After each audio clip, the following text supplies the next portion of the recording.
चलिए तो question number 1 पर आ जाइए। निम्नलिखित में से कौन भारतीय संविधान की राज्य सूची में शामिल हैं? बताइए। इनमें से कौन कौन स्टेट लिस्ट में है? देखिए, भारतीय संविधान की 7वीं अनुसूची में, ठीक है, 3 अनुसूचियां हैं: संघ सूची, राज्य सूची और संवर्ती सूची। बताइए। देखिए, राज्य सूची में शामिल है औषधालय, और क्या शामिल है? अस्पताल शामिल है। सार्वजनिक स्वास्थ्य और स्वच्छता शामिल है क्या? सार्वजनिक स्वास्थ्य और स्वच्छता भी राज्य सूची का ही विषय है। चिकित्सकीय जो शिक्षा है वो संवर्ती सूची का विषय है। तो यहाँ थर्ड को एलिमिनेट कर दीजिए। कितने कट जाएंगे? 2 तो कट ही जाएंगे। 1 to 4 इसका आंसर हो जाएगा। 1 to 4।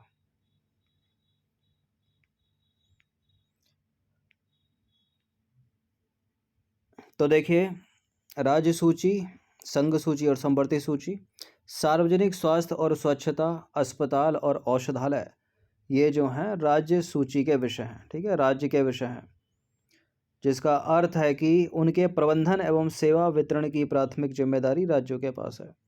संघ सूची की बात करें तो राष्ट्रीय स्वास्थ्य मिशन और आयुष्मान भारत जैसी जो केंद्र प्रायोजित योजनाएं हैं, ठीक है, वो संघ सूची में आती हैं, और उनके माध्यम से जो है स्वास्थ्य सेवाओं में भी निवेश करता है केंद्र सरकार।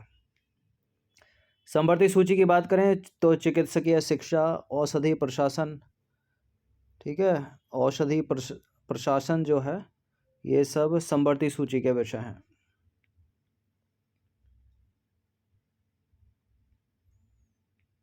चलिए क्वेश्चन नंबर 2 पर आ जाइए। निम्नलिखित पर विचार करेंगे। वन्यजीव विहार, और ये हैं जिला। रानीपुर वन्यजीव विहार के सामने चित्रकूट लिखा है। कैमूर वन्यजीव विहार के सामने वाराणसी। कछुआ वन्यजीव विहार के सामने सोनभद्र। बताइए उपरोक्त में से किसका मिलान सही है? देखिए, रानीपुर वन्यजीव विहार चित्रकूट में है, ये तो करेक्ट है। कैमूर वन्यजीव विहार तो वाराणसी में थोड़ी है, सोनभद्र में है। और कछुआ वन्यजीव विहार है वाराणसी में। ठीक है, तो दूसरा और तीसरा गलत है, यहाँ पर केवल पहला ही सही है। तो कैमूर वन्यजीव विहार जो है वो होगा सोनभद्र में और मिर्ज़ापुर में, और कछुआ वन्यजीव विहार जो है वाराणसी में। तो इंटरचेंज कर दो तो करेक्ट है, वरना गलत है। इसके अलावा कुछ एक आध दो और देख लीजिए। किशनपुर वन्यजीव विहार और दुधवा राष्ट्रीय पार्क है उत्तर प्रदेश के लखीमपुर खीरी में। राष्ट्रीय चंबल वन्यजीव विहार बड़ा पूछा जाता है, और बब्बर शेर सफारी बहुत पूछते हैं एग्जाम में, इटावा में है। पीलीभीत टाइगर रिजर्व पीलीभीत और शाहजहांपुर में संयुक्त रूप से। क्वेश्चन नंबर 3 पर आ जाइए। निम्नलिखित पर विचार करेंगे। पक्षी विहार, और उसके सामने है जिला। बताइए। सांडी पक्षी विहार के सामने हरदोई लिखा है। समरसपुर पक्षी विहार के सामने रायबरेली। सुर सरोवर पक्षी विहार आगरा, और ओखला पक्षी विहार गाजियाबाद। ओखला गाजियाबाद में या गौतम बुद्ध नगर में है? सांडी पक्षी विहार हरदोई सही है। समरसपुर पक्षी विहार रायबरेली सही है। सुर सरोवर पक्षी विहार, ठीक है, या कीथम झील भी बोलते हैं इसको, आगरा सही है। ओखला पक्षी विहार गाजियाबाद भी सही है। ये तो सभी का मिलान सही है। तो 1 2 3 4 इसका आंसर हो जाएगा ऑप्शन नंबर डी। नंबर 4 पर आ जाइए। उत्तर प्रदेश में हिंडन हवाई अड्डा कहाँ है? गाजियाबाद, मेरठ, कानपुर, लखनऊ। उत्तर प्रदेश में हिंडन हवाई अड्डा है गाजियाबाद में, ठीक है, ऑप्शन नंबर 1। तो देखिए, हवाई अड्डा और ये हैं कुछ ज़िले। तो गाजियाबाद में हिंडन हवाई अड्डा, और कानपुर में है चकेरी हवाई अड्डा। बाकी चौधरी चरण सिंह इंटरनेशनल एयरपोर्ट अमोसी, वो है उत्तर प्रदेश की राजधानी लखनऊ में। और डॉक्टर अंबेडकर अंतर्राष्ट्रीय हवाई अड्डा है मेरठ में। क्वेश्चन नंबर 5 पर आ जाइए। अलखदास और मलुकदास का संबंध निम्नलिखित में से किस घराने से है? अलखदास और मलुकदास का संबंध किस घराने से है? आगरा घराने से संबंध रखते हैं ये। तो अलखदास और मलुकदास का संबंध है आगरा घराने से। शंभू महाराज, बिरजू महाराज, बिंदादीन बड़ा पूछते हैं इनको एग्जाम में। और खुर्शीद अली खां, इनका संबंध है लखनऊ घराने से। भीमसेन जोशी, गंगूबाई हंगल, इनका संबंध है किराना घराने से। और सितारा देवी, गिरिजा देवी, किशन महाराज, रसूलन बाई, छन्नू मिश्र और सिद्धेश्वरी देवी, इनका संबंध है बनारस घराने से। गिरिजा देवी और सिद्धेश्वरी देवी बड़ा पूछा जाता है एग्जाम में, बनारस घराना याद रखिए। क्वेश्चन नंबर 6 पर आ जाइए। निम्नलिखित में से कौन एक सही सुमेलित नहीं है? यह है प्रमुख कलाकार और संबंधित क्षेत्र उससे। बिरजू महाराज का संबंध कत्थक से, बिंदादीन का पखावज, पंडित रविशंकर सितार से और बिस्मिल्लाह खां शहनाई वादन। बताइए, एक पक्का गलत है। 3 करेक्ट हैं, एक पक्का गलत है। बिरजू महाराज का संबंध, ठीक है, कत्थक से है और बिंदादीन का संबंध भी उसी से है जिसका संबंध बिरजू महाराज का है, ठीक है, यानी कत्थक से है। इनका भी पखावज नहीं है, गलत है। बाकी पंडित रविशंकर सितार बजाते हैं, बिस्मिल्लाह खां शहनाई बजाते हैं। तो बिंदादीन, ठीक है, बिंदादीन, बिरजू महाराज और अच्छन महाराज और शंभू महाराज, इनका संबंध है चारों का कत्थक से, याद रखना अगर कोई भी पूछा जाए तो। बाकी पखावज का संबंध किससे है? पंडित सखाराम से और कोदऊ सिंह, ठीक है, कोदऊ सिंह पखावज बजाते हैं और पंडित सखाराम भी पखावज। चलिए क्वेश्चन नंबर 7 पर आ जाइए। उत्तर प्रदेश में ब्लैक पॉटरी उद्योग के लिए निम्नलिखित में से कौन सा जिला या संस्थान प्रसिद्ध है? बताइए। भारत एक्सप्लोसिव उद्योग के लिए तो ललितपुर हो गया, तो ब्लैक पॉटरी के लिए तो है नहीं, एलिमिनेट कर दीजिए। आजमगढ़, ठीक है, आजमगढ़ संस्थान प्रसिद्ध है ब्लैक पॉटरी उद्योग के लिए। तो कोई ना कोई किसी ना किसी के लिए प्रसिद्ध है, ऊपर जितने विकल्प में दिए हैं, जैसे कि ललितपुर जो है वो भारत एक्सप्लोसिव फैक्ट्री के लिए प्रसिद्ध है, बरेली सुरमा उद्योग के लिए प्रसिद्ध है, कत्थक उद्योग के लिए प्रसिद्ध है, आजमगढ़ ब्लैक पॉटरी उद्योग के लिए और पीलीभीत है बांसुरी उद्योग के लिए। क्वेश्चन नंबर 8 पर आ जाइए। निम्नलिखित में से कौन सा संस्थान उत्तर प्रदेश की राजधानी लखनऊ में अवस्थित नहीं है? National botanical research Institute, Indian sugar cane research Institute, Central drug research Institute, बहुत पूछते हैं इसको, और Indian institute of vegetable Research. इसका मतलब भाई है भारतीय शाक भाजी अनुसंधान, कई बार पूछा है, ठीक है, इस तरह से ही पूछ सकता है। तो ये जो है वाराणसी में, ठीक है, लखनऊ में नहीं है। बाकी central drug research institute Lucknow, Indian sugar cane research institute Lucknow, national botanical research institute Lucknow. तो Indian institute of vegetable research है वाराणसी में। क्वेश्चन नंबर 9 पर आ जाइए। उत्तर प्रदेश के इन मुख्यमंत्रियों को पहले से अंत के क्रम में रखना है आपको। तो सबसे पहला आपको पता ही चल गया होगा, ठीक है, थोड़ा बहुत पढ़ा हुआ तो कल्चर के बारे में। यूपी के गोविंद बल्लभ पंत थे उत्तर प्रदेश के पहले मुख्यमंत्री, तो चरण सिंह को एलिमिनेट कर दीजिए। गोविंद बल्लभ पंत के बाद कौन आएगा? सुचेता कृपलानी, चरण सिंह या सुचेता कृपलानी? देखिए, गोविंद बल्लभ पंत के बाद आएंगी सुचेता कृपलानी, तो बी एलिमिनेट हो गया। तो गोविंद बल्लभ पंत, सुचेता कृपलानी, ठीक है। अब सुचेता कृपलानी के बाद आएंगे चरण सिंह, चरण सिंह के बाद नारायण दत्त तिवारी। तो ए हो जाएगा इसका आंसर, डी हो जाएगा गलत। तो गोविंद बल्लभ पंत, उसके बाद सुचेता कृपलानी, उनके बाद चरण सिंह और उनके बाद आएंगे नारायण दत्त तिवारी, यही रहेगा सही क्रम। तो उत्तर प्रदेश के एक क्रम है, मुख्यमंत्री हैं, दल हैं। तो गोविंद बल्लभ पंत, ठीक है, प्रथम हो गए। इनके बाद आए थे संपूर्णानंद, फिर आए थे चंद्रभान गुप्ता। अब इनके बाद आई थी सुचेता कृपलानी, ठीक है। तो क्रम हमारा गोविंद बल्लभ पंत, फिर सुचेता कृपलानी, सुचेता कृपलानी के बाद चंद्रभान गुप्ता और उनके बाद आए चरण सिंह। चरण सिंह के बाद एक बार फिर से चंद्रभान गुप्ता, फिर चरण सिंह आ गए और त्रिभुवन नारायण सिंह आ गए, फिर कमलापति त्रिपाठी आ गए और हेमवती नंदन बहुगुणा और अंत में जो है नारायण दत्त तिवारी, ठीक है। तो अपना क्रम हो गया करेक्ट, गोविंद बल्लभ पंत, सुचेता कृपलानी, चरण सिंह और नारायण दत्त तिवारी।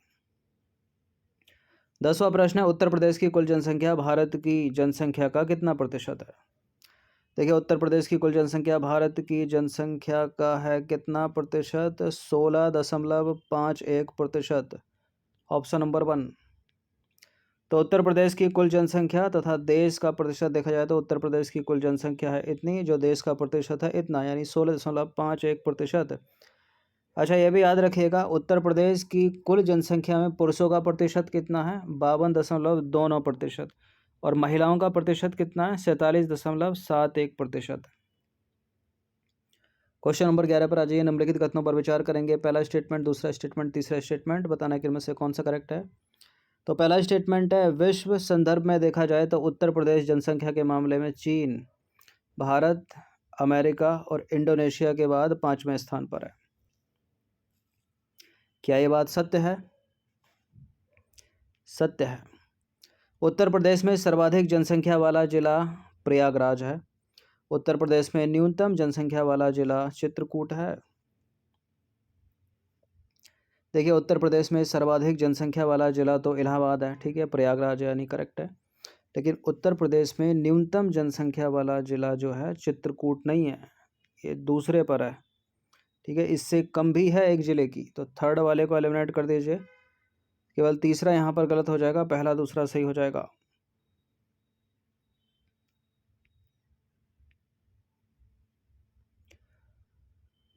तो देखिए, विश्व संदर्भ में देखें तो उत्तर प्रदेश जनसंख्या में चीन, भारत, अमेरिका, इंडोनेशिया के बाद 5वें स्थान पर है। उत्तर प्रदेश में देश की कुल जनसंख्या 16.51%, ठीक है।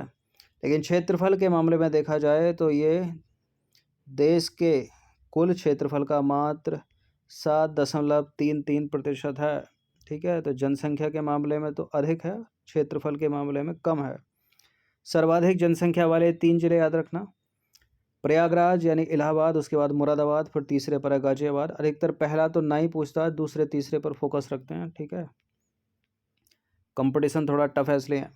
न्यूनतम जनसंख्या वाले ज़िले जो हैं, सबसे न्यूनतम है महोबा में, ठीक है, इसलिए गलत था तीसरा वाला स्टेटमेंट। उसके बाद है चित्रकूट, ठीक है, चित्रकूट के बाद है हमीरपुर।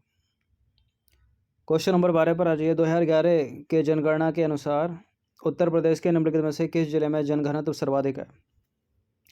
पॉपुलेशन ऑफ डेंसिटी किस जिले में सर्वाधिक है? सबसे ज़्यादा तो वैसे गाजियाबाद में है, लेकिन गाजियाबाद तो ऑप्शन में है ही नहीं, तो अपना उत्तर हो जाएगा वाराणसी, ऑप्शन नंबर ए सर्वाधिक है, ठीक है। गाजियाबाद के बाद वाराणसी में सबसे अधिक, सबसे उससे कम मतलब। तो उत्तर प्रदेश का जनघनत्व टोटल है कितना? 829 व्यक्ति प्रति वर्ग किलोमीटर में निवास करते हैं। और भारत का कितना है? 382 व्यक्ति प्रति वर्ग किलोमीटर। और 2001 से 11 के दौरान जनघनत्व में कितनी वृद्धि हुई है? 139 की। सर्वाधिक जनघनत्व वाले जिले गाजियाबाद सबसे ज़्यादा, उसके बाद वाराणसी, फिर तीसरे पर है लखनऊ। और न्यूनतम जनघनत्व वाले जिले पूछा जाए तो ललितपुर में सबसे कम, उससे कम सोनभद्र और उससे कम हमीरपुर। क्वेश्चन नंबर 13 पर आ जाइए। 2011 की जनगणना के अनुसार उत्तर प्रदेश के निम्नलिखित में से किस जिले में साक्षरता दर सर्वाधिक है? वैसे तो गौतम बुद्ध नगर में साक्षरता सर्वाधिक है, लेकिन गौतम बुद्ध नगर तो ऑप्शन में है ही नहीं, तो औरैया हो जाएगा इसका आंसर, ठीक है, ऑप्शन नंबर ए। तो उत्तर प्रदेश की कुल साक्षरता कितनी आपको पता होना चाहिए? 67.70। इसमें अगर पुरुष साक्षरता देखी जाए तो वो कितनी है? 77.30। और महिला देखो तो कितनी? 57.20। उत्तर प्रदेश की ग्रामीण साक्षरता कितनी है? 65.46%। नगरीय साक्षरता कितनी अधिक है? 75.14%। 2001 से 11 के दौरान उत्तर प्रदेश राज्य की साक्षरता में वृद्धि कितनी हुई? 11.4%। ये सब पूछ लिए जाते हैं प्रश्न। अब सर्वाधिक साक्षरता वाले 3 जिले, गौतम बुद्ध नगर सबसे ज़्यादा है, उससे कम कानपुर नगर, फिर औरैया। अब देखिए, दोनों नहीं थे ऑप्शन में, इसलिए औरैया करेक्ट था। तो 3 तक का आपको पता होना चाहिए, 2 का तो पता ही होना चाहिए। सबसे कम साक्षरता वाले 3 जिले देखें तो श्रावस्ती सबसे कम है, बहराइच और फिर है बलरामपुर। अब इनमें भी एक और इम्पोर्टेंट ले जाता है, सर्वाधिक पुरुष साक्षरता और सर्वाधिक महिला साक्षरता। तो सर्वाधिक पुरुष साक्षरता तो सेम ही रहेगी, ठीक है, इसकी जैसी है, हाँ चेंज है, ठीक है, हल्का चेंज है। गौतम बुद्ध नगर है सबसे ज़्यादा पुरुष साक्षरता, उसके बाद है औरैया, उसके बाद है इटावा। सर्वाधिक महिला साक्षरता में पूरा उल्टा हो गया, कानपुर नगर में सबसे ज़्यादा महिला साक्षरता है, उसके कम लखनऊ है और उससे कम है गौतम बुद्ध नगर में, ठीक है, तीसरे पर। तो ये इम्पोर्टेंट है महिला वाला, याद रखिएगा। कानपुर नगर अगर ऑप्शन में नहीं दे तो लखनऊ, उसके बाद फिर गौतम बुद्ध नगर। क्वेश्चन नंबर 14 पर आ जाइए। निम्नलिखित में से कौन सा उत्तर प्रदेश में सर्वाधिक लिंगानुपात वाले जिलों का युग्म है? बताइए। देखिए, गाजियाबाद तो दिल्ली के समीप है, इसमें तो बेकार है, ठीक है। गौतम बुद्ध नगर का भी बुरा हाल है लिंगानुपात के मामले में। मुरादाबाद, रामपुर पीछे हैं काफ़ी। आजमगढ़ और जौनपुर है, ठीक है, लेकिन उसमें भी अब देखिए यहाँ फंसा दिया, दोनों एक जैसे दे दिए, ठीक है। सबसे अधिक जो है वो है जौनपुर, उसके बाद नाम आता है आजमगढ़ का। तो एलिमिनेट कर दीजिए, बी को डी हो जाएगा इसका आंसर। तो उत्तर प्रदेश का जो औसत लिंगानुपात है वो कितना है, 912। भारत का कितना है, 943। इसमें भी एक और चीज़ इंपॉर्टेंट है, उत्तर प्रदेश का शिशु लिंगानुपात याद रखना है, 0 से 6 वर्ष की आयु के बीच, वो 902 है। सर्वाधिक लिंगानुपात वाले 3 जिले जौनपुर, उसके बाद आजमगढ़ और फिर तीसरे पर है देवरिया। अधिकतर ये पूछेगा या ये पूछेगा। और न्यूनतम लिंगानुपात वाले 3 जिले भी याद रखिए, सबसे न्यूनतम वही है जिसकी साक्षरता दर सर्वाधिक है, यानी गौतम बुद्ध नगर की। उसके बाद हमीरपुर, दूसरे स्थान पर हमीरपुर और बागपत का एक जैसा, और तीसरे पर कानपुर नगर, बांदा और मथुरा का एक जैसा। क्वेश्चन नंबर 15 पर आ जाइए। 2011 जनगणना के अनुसार उत्तर प्रदेश में सर्वाधिक साक्षरता निम्नलिखित में से किस धर्म की है। तो धर्म के आधार पर साक्षरता देखें तो सबसे जो खराब है, सबसे कम है, वो तो मुस्लिम धर्म की है, लेकिन यहाँ सबसे अधिक पूछा है, सर्वाधिक साक्षरता पूछा है, तो जैन धर्म की सबसे अधिक है। तो धर्म के आधार पर उत्तर प्रदेश की जनगणना की बात करें, ठीक है, तो इसमें सर्वाधिक जनसंख्या हिंदू धर्म को मिली है और सबसे कम जनसंख्या है जैन धर्म की। धार्मिक जनसंख्या अगर घटते हुए क्रम में देखें तो सबसे ज़्यादा हिंदू धर्म, उसके बाद है मुस्लिम, उससे कम है सिख, सिख से कम है बौद्ध, बौद्ध से कम है ईसाई और सबसे कम है जैन समुदाय। सर्वाधिक साक्षरता जैन धर्म की है, कितनी है, बहुत अधिक है, 93.2, ठीक है, 93.2%। और सबसे कम है मुस्लिम धर्म आबादी की, वो है 47.8%। सर्वाधिक लिंगानुपात किस में है, ईसाई धर्म में है, 961, और सबसे कम जो है वो सिख धर्म में है, 877, ठीक है। 877 महिलाएं हैं 1000 पुरुषों पर, यहाँ 961 महिलाएं हैं 1000 पुरुषों पर ईसाई धर्म में। तो ये 15 प्रश्न थे, कुछ अधिकतर प्रश्न सेंसस के थे, एक आधा कल्चर, ठीक है, और एक संघ सूची, राज्य सूची, संवर्ती सूची से संबंधित। इनकी प्रैक्टिस एक बार तो कर ही लीजिएगा। धन्यवाद।